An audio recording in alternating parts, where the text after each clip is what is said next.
What's up guys, JSGC here, and we are here for another Manchester City transfer news update. We're going to be covering all the ins and outs of Manchester City before we approach deadline day. We'll have a video out on deadline day, so stay tuned for that, and we'll also be dealing with the afters of deadline day too, so we'll be dealing with that on Friday. So make sure you stay tuned for that, with plenty more Manchester City transfer news updates coming up. So we're going to crack on with a couple of the ins, and whilst Manchester City might not be bringing in any senior players, it doesn't mean we're not in the market for signing other players, and that takes us nicely mentioning that onto Ante Palaversa, the Croatia under-19s and Hajduk split midfielder. Remember me mentioning him a couple of transfer news update videos ago. We've covered him before, but the Croatia under-19s captain. Development on that is Manchester City have had a bid of around £5.4 million accepted, which is £4.1 million up front and the rest in add-ons, and that's been accepted. There was some debate as to whether it's been accepted or not, where he was spotted at an airport in Croatia and he was transferring via Germany to come over to Manchester. That was all yesterday, so I presume that he's now in Manchester to complete that deal. It's been reported, according to sources in Croatia, that that's going to be a 4.5-year deal, and it's going to see him return back to Hajduk split on loan until the end of the season, and so we're expecting confirmation of that very soon. So make sure you stay tuned to my Twitter, because I'll keep you up to date with all the latest developments for when Manchester City probably do confirm that signing. So check me out on Twitter, link in description below, follow me on there and stay up to date with that. Otherwise, just stay tuned for deadline day. I imagine that deal will probably be completed by then. I imagine it'll probably be completed probably today. So I'm expecting that one to go through. So we could well have Ante Palaversa, being a Manchester City player, come today. Now next up, we've got some interesting developments with regards to Sebastian Rudy, the Schalke midfielder, 28 years old, can play in that holding midfield role that we need some cover for Fernandinho for. And the Sun Sport have been reporting that Manchester City could make a bid of around 28 to 35 million pounds. But according to Sam Lee from Goal, he said that that isn't the case. Manchester City won't be doing any business in the January transfer window for senior players. And for me, that's my opinion, is we're looking for a long-term replacement for Fernandinho, not just a cover player, but someone that can replace Fernandinho. And signing someone that's 28 years old when Fernandinho's probably got still a good season or two left in him will mean he'll take over when he's 30, and so it means we'll have to dip in the market again to sign a long-term replacement for him. So I imagine Man City will probably kill two birds with one stone here and just sign the one younger holding defensive midfielder, and that probably won't come until the summer. And so I think that's just the Sun trying to escalate some transfers, trying to big up a little bit of interest from Manchester City, because I'm not too sure that we are in the market for anyone in this window. And if we were going to be looking for a bit of cover and signing someone that was more senior age, of someone that's getting closer to 30 rather than 20, then we might be looking at someone like a left back rather than a holding midfielder. But again, even with a left back, I'm not too sure if that would be the case. I know that Pep likes to sign fit, young, hungry players, and to fit that bill, signing someone that's more senior, like someone that's 28, I'm not too sure would fit the bill too much. So yeah, there's that. ESPN, they've been speaking about left backs, and they said that Manchester City are indeed in for a left back, but this won't come until the summer. ESPN have also added that top of that left back list is Ben Chilwell of Leicester, as I presume Manchester City are looking to boost their English homegrown quota. That's what they're trying to boost up, which may well allow Fabian Delph to push further into midfield and be a third choice left back, and also cover in midfield for any of the players.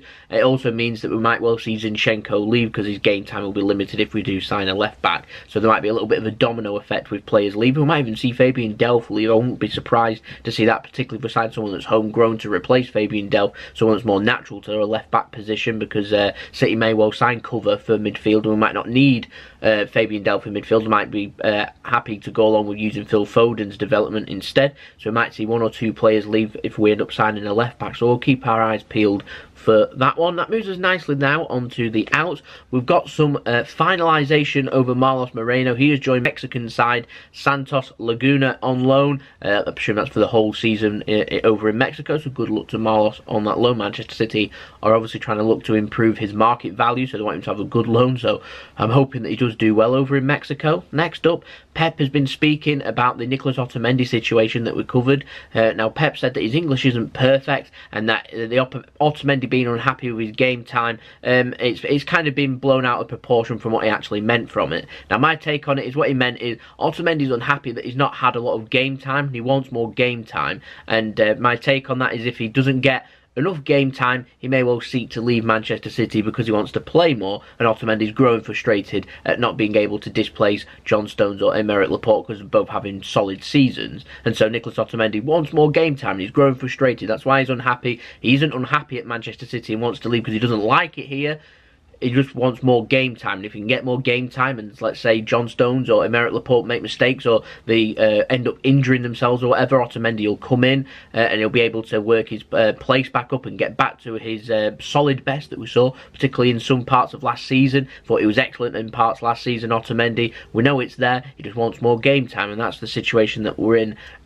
I'm wondering if he might well leave if he doesn't get the game time come the end of the season or not. I'd be very surprised. I'd say the more doubt in the centre-back position is probably at Vincent Kompany right now, because his contract runs out in the summer and it's still no closer to being sorted than what Otamendi is. So I'm sure Otamendi will get plenty of game time. We've got so many games coming up. He'll get plenty of game time. Might even see him start tonight. I won't be surprised with that one. Now, next up, very interesting with regards to Rabbi Matondo. Now, we've had lots of news since the last transfer update, so just bear with me a second whilst I let you all catch up. So, Bild have been reporting that Schalke, they made first contact to sign Rabbi Matondo. They've been made a bid. It was rejected by Manchester City. City were hoping for a bidding war. Bayern Munich, Mönchengladbach, Southampton, Everton were all linked with him. Then Sky in Germany said that Rabbi Matondo is close to signing for Schalke, so we saw some developments there. They were saying that the fee was going to be less than 10 million. They said it was going to be around 8.6 million pounds, and Manchester City weren't happy with that. They rejected that bid. Bild then said actually that fee is a little bit lower. It's going to be around 7 million euros, so we're looking at just over 6 million pounds,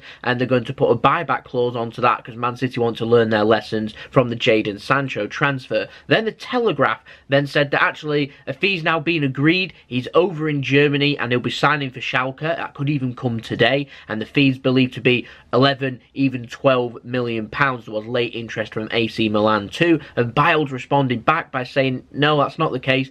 7 million euro, we're looking at around 6 million pounds is the fee that's been agreed. There is a buyback fee, 30 million euro. We're looking at 27, 28 million pounds in the current currency exchange to be able to buy Rabbi Matondo back from Schalke.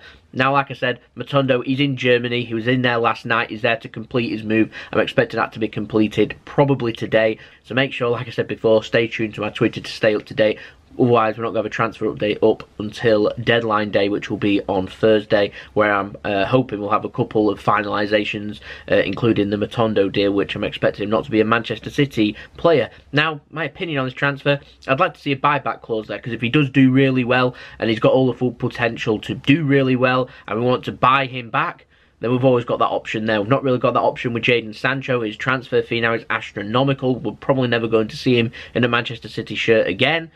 And if Matondo can repeat what Jadon Sancho's done at Dortmund and do well at Schalke, we could have the option to buy him back, even if we don't want to use him and sell him for profit if his value is around 60, 70 million pound in the future, or we could buy him back and use him in our squad and get a player for a good value. So I'd say, I'm hoping that Bild's telling the truth and not the Telegraph. I'd rather have the buyback fee there and less money than more money and not have the buyback fee and never face seeing these players in a Manchester City shirt again. Nothing worse than seeing youngsters leave and then not having the option to bring them back, particularly if they go and make it and do really well. But there we go. Next up, last in the outs, Daily Mail have been saying that Noah Ohio, 16-year-old, he's a target for Bundesliga clubs as a Manchester City young striker.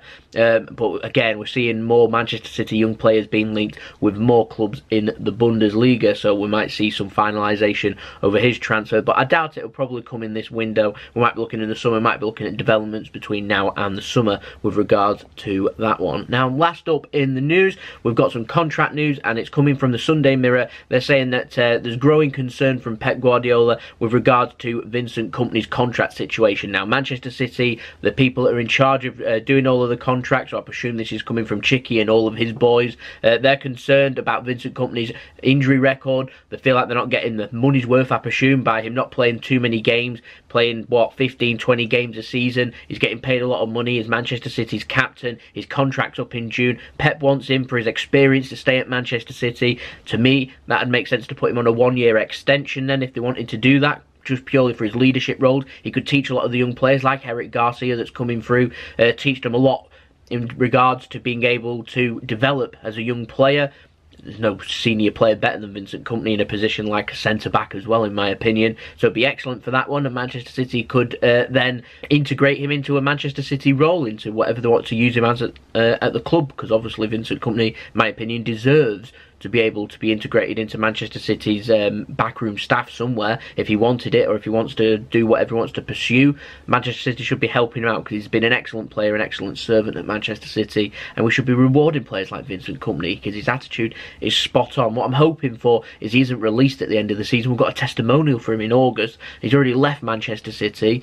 We have to say an emotional farewell to Vincent Kompany, one of our best players that we've ever seen in a Manchester City shirt, and then see him sign for somebody else and playing for somebody else. Obviously his injury record's not there, but surely it's worth at least a 1-year extension, and see where we go from there. I don't know. Let me know your thoughts in the comments below. What do you think we should do with regards to Vincent Kompany? So there we go. It's been the video. I hope you enjoyed the video. If you did enjoy the video, make sure you press the like so I know that you like the video. Make sure you also subscribe and put your push notifications on, so press the bell to be notified when I've uploaded. Like I said, we've got the analysis coming up of the Newcastle game tomorrow, and then we've got transfer deadline day on Thursday, and we've got the roundup coming up on Friday, so we've got plenty of transfer news coming up with Manchester City. So make sure you stay tuned for that one and subscribe. Check out my social media links, Twitter and Instagram, in the description below. You can also hit me up with any sponsorships or any promotions or anything like that, and then my email's in the description below too if you want to go and check me out on that. And also don't forget to check out my JSGC vlogs, and also my brother's partner channel Mixed doing mixology drinks. I'll leave the links up to them at the end of the video if you want to go and check them out. Like and subscribe over there, like and subscribe over here,